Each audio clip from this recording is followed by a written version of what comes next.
Dr. Anna. We hear a lot about stress these days. Stress is feeling tense, strained, or being pressured by something. Many people are afraid of catching the virus. Others have to deal with job losses, school closures, childcare, stay-at-home orders, isolation, healthcare, and losing loved one to the virus. All these challenges are stressors that cause strain and tension. Before the pandemic, polls in the U.S. tells us that about 55% of Americans were stressed every day. Since the pandemic, the number went up to 78%. So about 8 out of 10 people say that the pandemic is really stressing them out.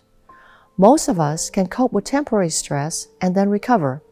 In fact, some stress is normal for everyday living. But it becomes a problem when it is prolonged. When the stressor continues, then it becomes chronic stress.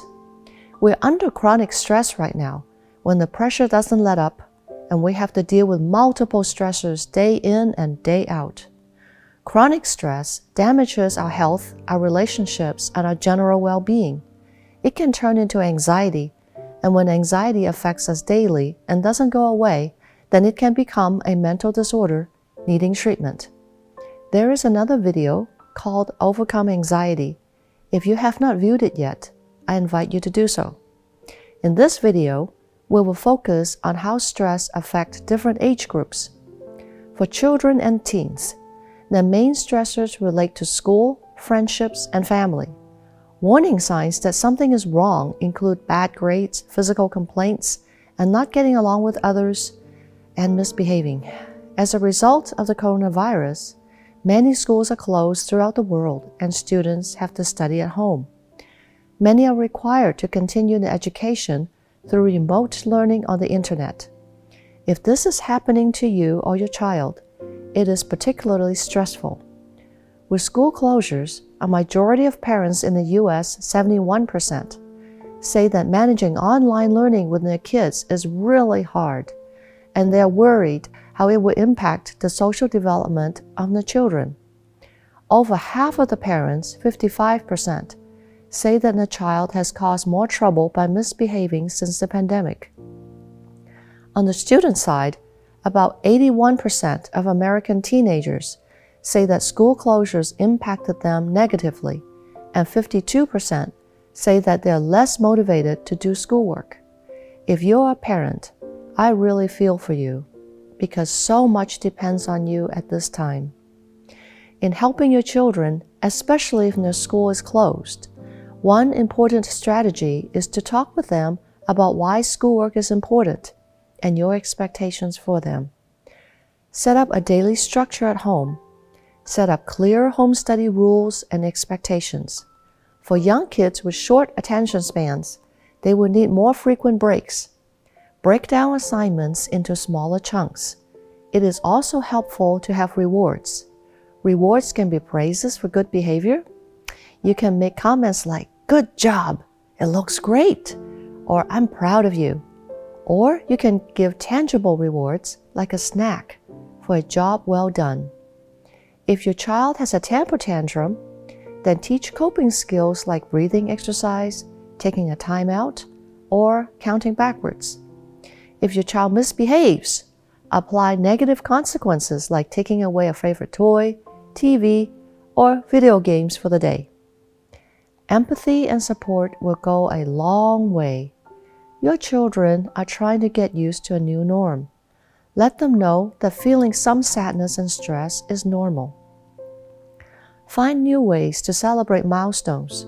For example, graduation gatherings are on hold, but a celebration can be done at home with picture taking, a special meal, gifts, posting photos on social media, and putting graduation signs on the wall.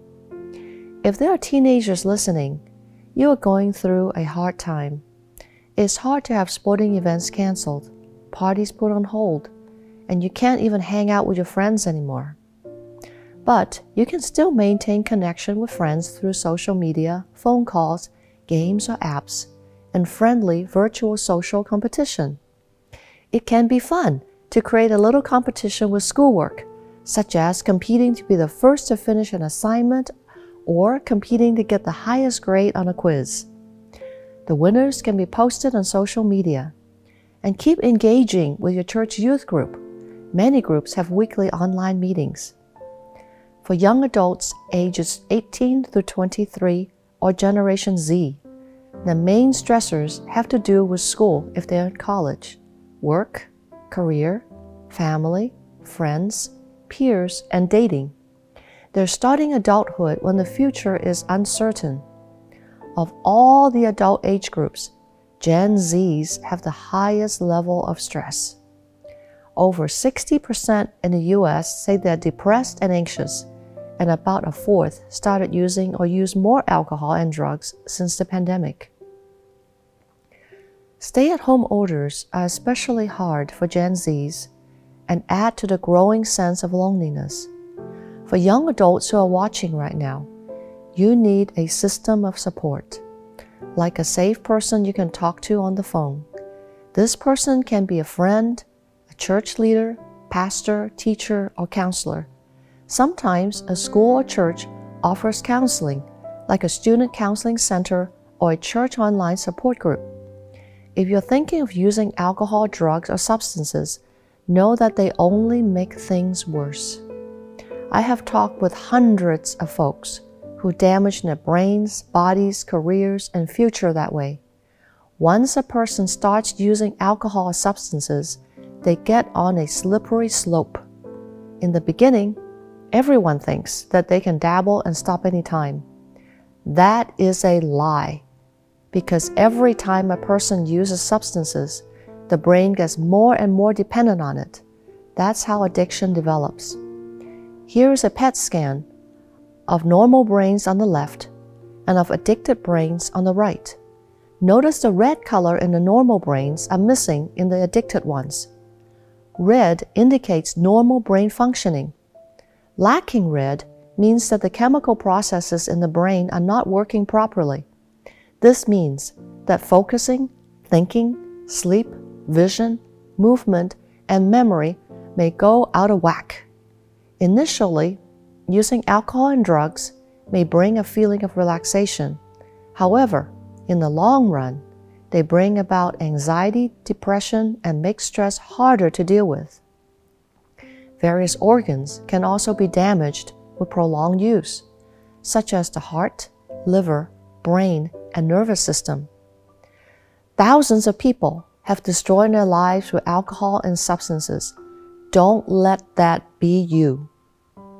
Alcohol and drugs are the worst and most destructive ways of coping with stress. Talk with a safe person and get support instead. For millennials and middle-aged adults, the main stressors are money, work, parenting, healthcare, and caring for older relatives. For older adults, the concerns are declining health, disability, money, and relating with adult children. In coping with the pandemic, research found that the older you are, the better you cope. This is especially true for older adults aged 65 or older. They have the lowest level of depression, anxiety, trauma, and alcohol or substance use. If there are seniors listening right now, you have the best mental health of all adults. Others can really benefit from your wisdom. It would be helpful for you to talk with them and let them learn from you. Make yourself available to them by phone. Reach out to younger folks in your family. Sometimes just a listening ear goes a long way. If you find an opportunity to speak a word of encouragement or share your experiences, that would be a tremendous blessing.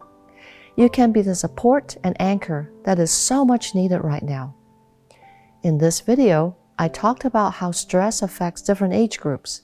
In another video, Managing Stress, I will share 5 strategies for lowering stress that are effective for all ages. I invite you to tune in. Meanwhile, be encouraged by the words of Jesus in John 14:27. Peace I leave with you, my peace I give to you. Not as the world gives do I give to you. Let not your hearts be troubled, neither let them be afraid.